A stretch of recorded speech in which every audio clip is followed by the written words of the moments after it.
How can one seriously and professionally engage in both producing and journalism?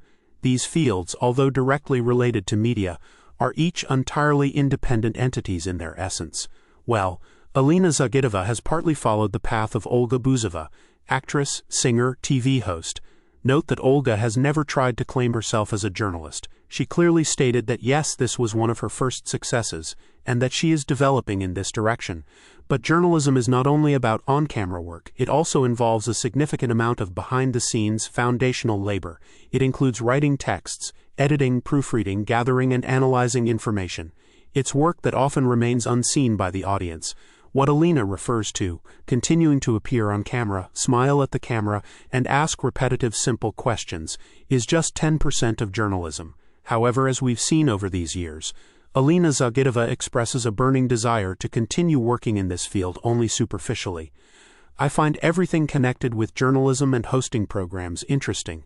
If I get offers, I'll be happy to consider them. At the same time, Alina herself doesn't seem particularly eager to improve in this area. Her diction remains at the same level. Speech errors and an overall inability to express thoughts clearly and smoothly persist. Now there are also serious problems with her own school project. Earlier for several years we were fed empty promises by Vladimir Leonov, the sports minister of Tatarstan. In January 2025, Leonov claimed that design works for Alina Zagitova's figure skating school had been completed, and soon the final cost of the project would be determined. But he has repeated this information to the media for not just 1 or 2 years now. As of May 17, 2025, the project for the figure skating center named after Zagitova failed to pass approval by the leadership of the Republic of Tatarstan. The main reason for the rejection was the high implementation cost, which exceeded 1 billion rubles.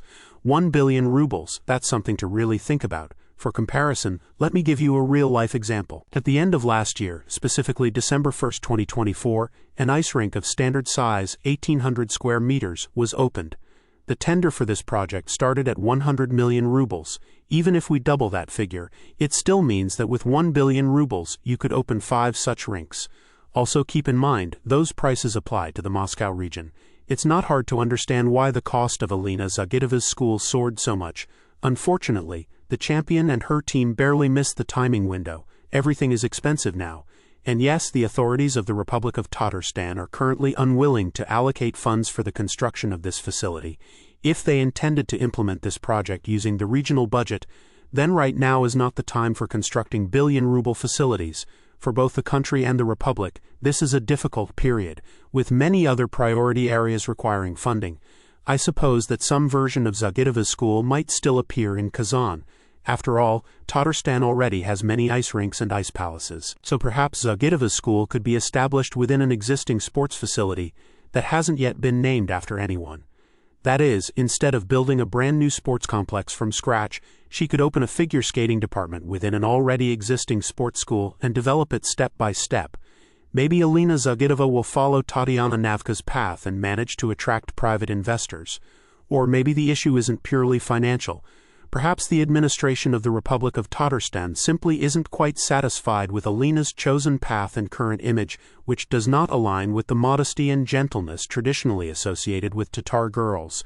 Eastern mentality does not typically embrace such openness and a desire to remain constantly in the spotlight, sometimes even provoking the public. Alina Zagitova took part in Lucy Chebatina's performance, got into a conflict with Nikolai Boskov, and attends various award shows. Where is the space here for coaching, let alone dedicating herself fully to figure skating? And yet she doesn't forget about journalism either. Actually, the champion is currently completely immersed in her new project, Asul, whose premiere is just over a month away. Congratulations to Alina Zagitova on her recent birthday. May her new year be just as successful.